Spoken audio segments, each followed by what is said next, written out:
Welcome back to Kingdom Wealth Wisdom. Get ready as we unveil your personal blueprint for a massive financial harvest in 2026. Every financial choice you make today is a seed. What are you planning for the 2026 harvest? The blueprint starts now. Stay right there and watch. Ladies and gentlemen, the King of Kings is in the house.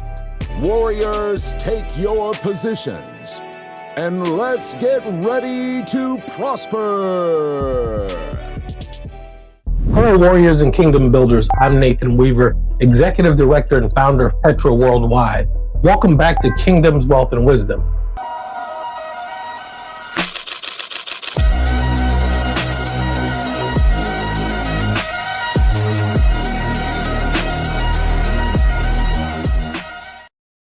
Right now, the headlines are screaming. You see reports of fragile interest rates, higher fuel prices, and the cost of war. It can leave you feeling like the economic ground under your feet is shaky. Most people are in a state of financial panic, or at least concern to some degree. Reading every headline and reacting to it can make you feel like a leaf being tossed in the wind. But as a leader, an entrepreneur, and a citizen of the kingdom, you cannot afford to react. You must be governed, and you must be governed by principles. The ancient principle that is an immutable law, and it precedes the IRS and outlasts any recession, is this. It's the law of seed, time, and harvest, based on Genesis 8:22. It tells us as long as the earth remains, these cycles will never cease. We also have the benefit of the wisdom of King Solomon.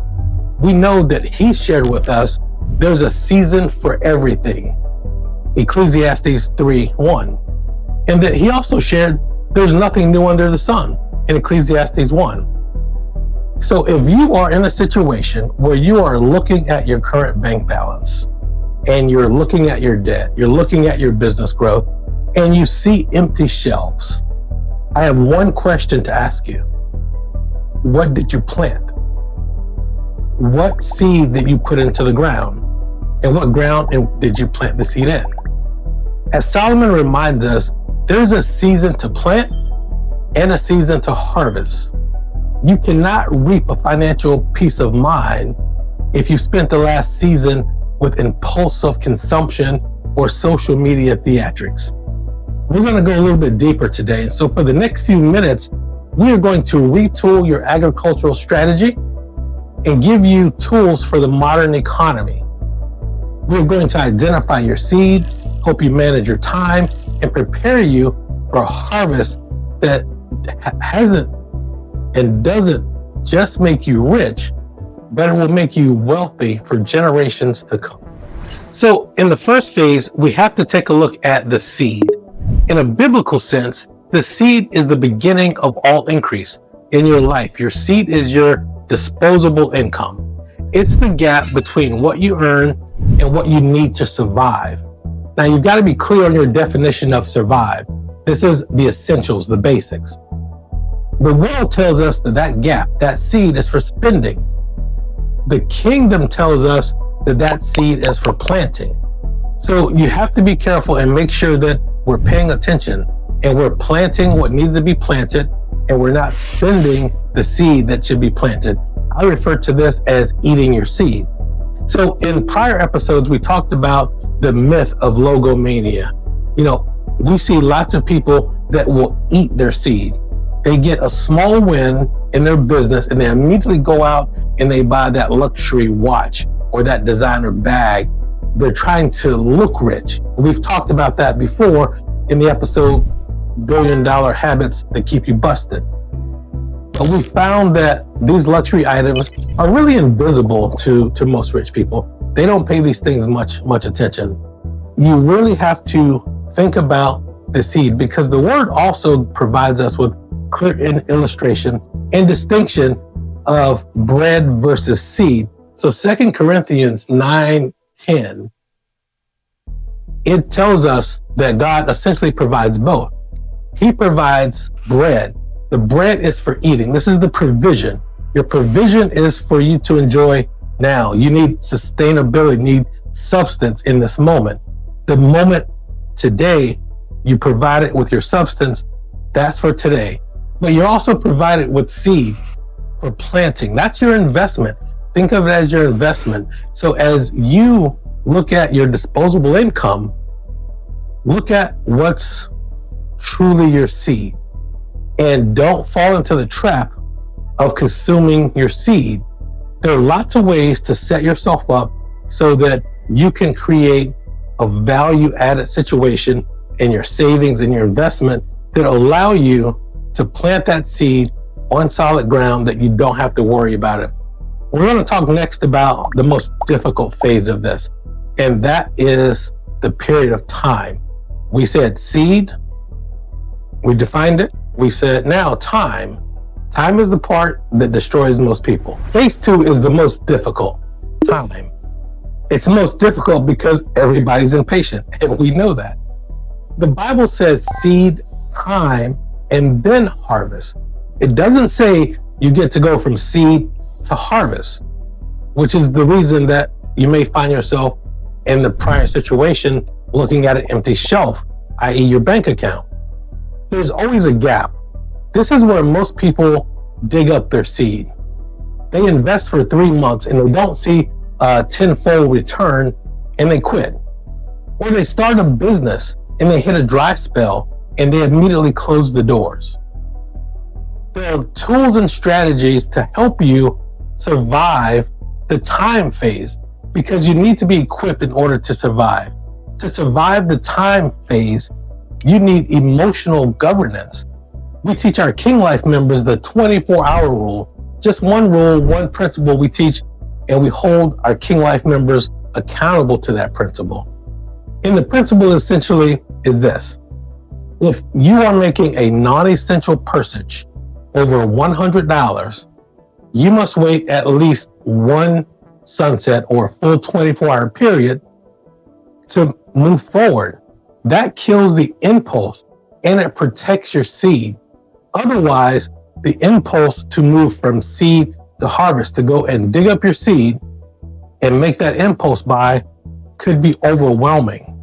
So one strategy to invoke during the time of the phase of time is 24-hour cooling off period. Now, while you're waiting, while you're in that time phase, as you know, most farmers, if you take the illustration of traditional farming and agriculture, most farmers are not just planting their seed and then going and sitting under a shade tree, doing nothing but waiting for a harvest. While you are in that time phase, there's a difference between being patient and being slothful.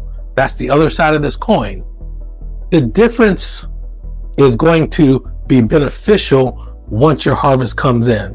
While the seed is in the ground, the farmer is mending the fence and preparing the barns. In the business sense, the time phase is when you set up your LLC properly. This is when you clean up your books. This is when you look for the hidden ledger expenses that are eroding your profits.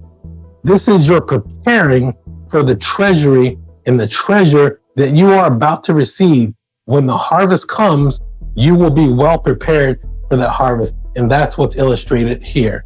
So keep in mind, in the most difficult phase of the principle, the time phase, you don't sit around and do nothing, because the temptation to dig up your seed and ignore the cultivating that is required while the seed is in the ground will be challenging and will cause you, if you're not disciplined and careful, to give up during the time phase. Now, let's talk about the harvest. The harvest is what everyone waits for and enjoys, rightfully so. Because after you've done your work to sit back and enjoy the harvest, there's nothing more beneficial. During the phase of your harvest, this is where you see the benefit of the alignment. If you planted excellence, you will reap excellence. What you sow, you shall therefore reap. We know that's another biblical principle. What you sow, you shall reap. During the phase of time, most people that have any experience with gardening, they know that there's a lot of work to do that precedes the harvest. There's planting. We talked about that in the seed. We talked about the steps of time, but let's talk about the watering. Let's talk about the pruning. Let's talk about the weeding, the fertilizing, edging, the keeping out pests and varmints. All of those things are necessary to protect your harvest. So when you're getting ready to experience the alignment is all of the steps you took during the time that you waited for that seed to blossom into a harvest. Financially, in today's economy, that protection, the strategies come in many different phases. And part of those phases could be everything from understanding as a self-employed person, your 15.3 foundation. When it comes to harvest, the self-employment tax is something that you want to manage in advance while you're planting. That has to be a part of your calculation. We've talked in prior episodes, and go to our website, listen to our podcast about 1031 exchanges, kicking the can down the road and using strategies to defer and ultimately eliminate capital gains taxes on real estate transactions. We've talked also about creating family foundations to move from just success to significance. All of these are strategies and principles that you want to invoke right before the harvest, because it will make your harvest more bountiful. So all of those steps are really, really important. Let's talk about what needs to happen immediately, because as you're considering where you are financially, you need to take action and move forward. Within the next 48 hours, here's an action plan that you can implement to get ready to plant, give time, and then experience the harvest. First step, audit your seed. Look at your bank statement. How much seed is available at the end of each month? And analyze, did you eat your seed last month? Did you take that seed money and buy something impulsively last month? If you did, just don't repeat it this month. Implement the 24-hour rule that we talked about just a few minutes ago. If in fact you are married and you have a budget and you share your finances, the 24-hour rule is an imperative principle that'll give you peace in your relationship and peace in your bank account. Set up your shield. If you haven't already set up a savings account, a tax deferred investment plan and strategy, it's time to move in that direction, and to be able to have that in place that you can move 25-30% of your seed into that protected account. Most importantly, join the community. Go to petraworldwide.org, visit KingLife, and subscribe for these tools. These tools, these trainings, our members receive twice a month in-depth roundtable training where we talk about exactly what needs to happen in certain situations that are most common across our economy. This helps you stay grounded. You surround yourself with other rulers, and you live with integrity because you avoid theatrics, and you're accountable to a larger community. Everyone wants to see each other succeed, and being part of a community that will help you be equipped and move forward will make all the difference in the world for you. And so visit us at kinglife.org, petraworldwide.org. KingLife is our premier product, our subscription-based service, and it's not just something that you want to consider. It's something that will be life-changing. Invoke it, visit, subscribe, and we'll look forward to serving you as a KingLife member. Thanks for spending time with me. I'm Nathan Weaver, Executive Director and founder of Petra Worldwide. This is Kingdoms, Wealth, and Wisdom. Thanks so much. We'll look forward to seeing you next time.